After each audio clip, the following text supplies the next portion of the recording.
Hello and welcome back. Today in English 75A, we will be talking about Anne Bradstreet and her introduction to poetry in the colonies as a Puritan woman. I'll be asking you to think about the relationship between two different personas or voices that we hear in Anne Bradstreet. One between that pious and devoted Puritan Christian, and the other being a secularly educated, fallible, that means imperfect, of human foibles, faults, and flesh, woman and wife. And these are two very different poles residing within the same person. The discussion post is also going to ask you to think about Winthrop and Mather and their relationship to witchcraft and the witchcraft trials in the colonies. Now, as they report witchcraft and as they argue for people being witches, I really want you to take a look at how do they offer support. They're putting this particular label on a person, and then they're trying to, in some ways, persuade the people of their community, future audiences, historians even, that these people were indeed witches. Now, what I'd like everybody to think about when we're going through this is, how compelling is their system of persuasion at that time?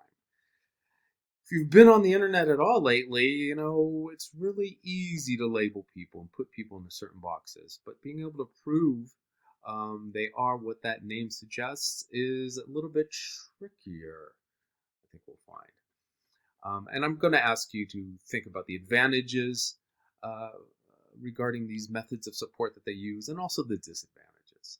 So we're really diving into, these early Puritan settlers, which were so important to the formation of what will eventually become the United States. Oh, and some of you also might have noticed I have a bandage on my face. I was shaving this morning, and because I want to be more environmentally responsible, I have this metal handle razor that you put the little disposable blades in, and they're very thin. They got a sharp blade on each side. They work really well, but you really have to be careful with the angle, and I was not. So I pretty much planed off my face at a low point or another. So here I am. But got to power through. I know the large question for a lot of you is, will this scar become a cool scar? And I don't know. Let's keep our fingers crossed. If people really want to see the gore, I'll put that in another video and I'll make that optional. So let's start by taking a look at the structure of the quiz coming up, and that will be about a week and a half from now. I will confirm that date for you in the video. It is on the syllabus and correct, though. So first part's going to be 4 definitions. I'm going to expect you to know. I'm not going to expect exact words necessarily, but I do expect you to get the ideas across. First one. Come on. Come on, Mr. 4 definitions. All right. Don't tell me. Okay, there we go. First one is providence. That comes from the word provide, and it's basically this idea that God is caring for and protecting and guiding those whom he has chosen. We see this in John Smith's work. We're going to see it again in the Puritan theme. In fact, the idea that providence is saving people in North America is going to be one of those recurring American themes. Now, who gets saved by providence and who doesn't is something that is very curious to look at too. There were a lot of people who did not get saved, of course, in the most physical and demographic ways. They perished before their times, and so its relationship is somewhat muddled. But that's also part of the cultural background, especially in the 1600s, 1700s. I'm going to say even through 18s. Next part is going to be imperialism. Now, we've talked about this a little bit before. Let's make sure we just got this name on it. And most of us have an idea how empires work at this point from previous classes, including history.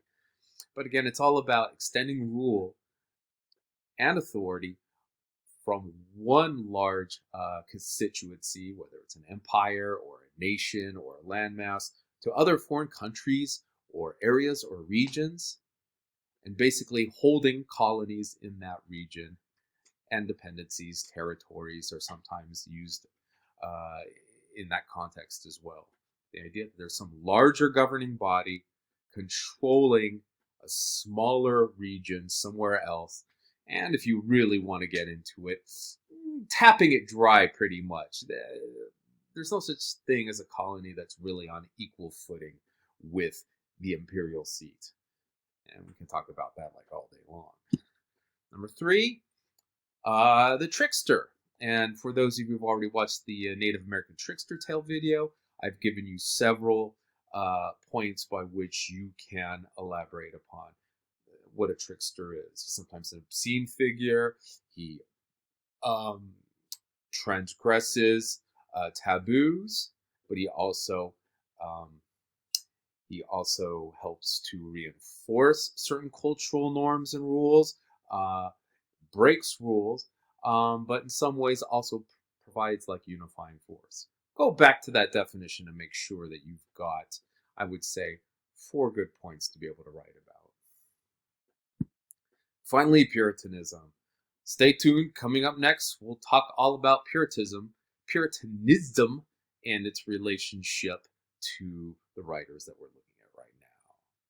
Second part. This is going to be 14 points each. You're going to do 5 out of 7 excerpts. And so that's 70% of this quiz.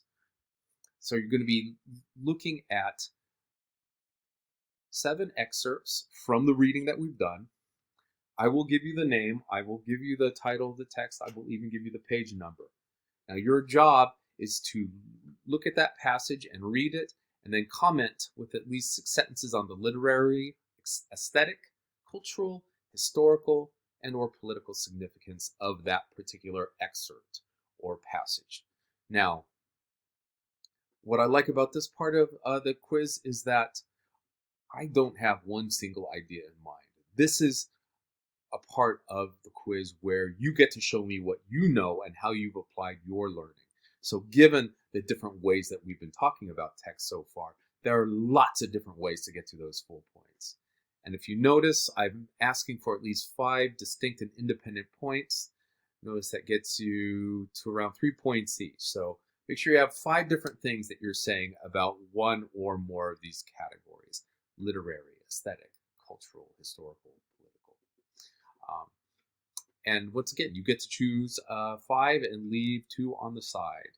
And that's just about making sure that people, have a little bit of agency in this part of the quiz. Any questions? Okay, moving along. Okay, here we go. Okay, well, I just turned it on, turned it back off again, but I'm back here. So we'll be pushing right ahead. That was the A material, so hope you enjoyed it. Let's talk about Puritanism. H.L. Mencken, famous newspaper man, had this definition. It's the haunting fear that someone somewhere may be happy. And he was the United States premier newspaper editor for a really, really huge chunk of the early 20th century. Known for his concise reporting and writing style, but also his wit. Puritans will not self-identify as that. They will instead give you, a much different definition. So let's go ahead and take a leap into how it would be defined at a level of doctrine. For reals, here we go. Puritanism differed from other Christianities at that time, especially Anglicanism, which was what was the dominant Christianity in England, on several fronts. So, number 1 point, the Puritan movement was opposed to a church monarch. So that would be like the Pope, right? The Pope is the top of a hierarchical institution. Now, he's not like what we would call hereditary monarch. I mean, at least not in most contemporary eras. It's not passed down from father to offspring, but instead it's through election. But it's certainly a hierarchical organization. And they were opposed to that. They were also opposed to the Anglican Church, because some of you might remember that the Anglican Church broke off from the Roman Catholic Church because Queen Elizabeth's father, Henry VIII, Henry Tudor VIII, kept on wanting to make a son. So he kept on gaining wives and getting rid of them. Couldn't make a boy. That wasn't those ladies' faults. Now, in the scientific era that we live in, we know that it's the male it's the male parent that passes on or does not pass on the chromosome to make a male offspring. So it was all Henry VIII's fault, but he didn't know. And he kept on like getting rid of these women, divorcing them. He killed a couple too. And the Pope and the bishops and all the Catholic hierarchy says, no, you can't do that. That's a sin against God. And since this is the time of monarchies, Henry VIII says, dude, I'm one step down from God. God talks directly to me. I'm a king. I have the divine right. So you've got these two different hierarchical entities vying for who's really got God's voice. This is the idea of revelation, not the book in the Bible, but God's will being revealed to people. And let's face it, Henry was kind of being selfish about it. A lot of us don't really believe in hereditary monarchs and their position as being closer to deity than anybody else. But back then it was a real thing, and you really didn't want to get on his bad side. Coming up next, we also need to know that the Puritan movement also was anti-Catholic. And the Church of England, or the Anglican Church was still too close. They still thought they really had to break it down even further.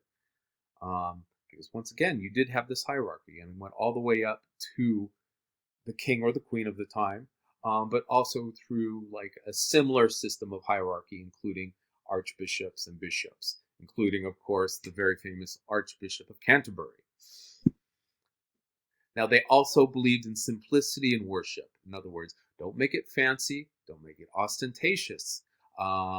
It's a real back to basics movement. It shouldn't be what they might consider to be high theater or pomp and circumstance. It's about modesty. Finally, they were about having this contract with God, this relationship that is personal between the individual and God themselves. It's important to be part of a community too, but at the foremost is one person aligning themselves with God's will and having that connection to God. And that's really interesting because, again, that also subverts other ideas of hierarchy. Now, if you weren't for the Anglican Church and you were living in England at this time, you were an outcast. You could be thrown in jail. You could have your money, your property, your land taken away from you. So it was really, really difficult to be a religious minority in England at this time. And that's why the Puritans came over.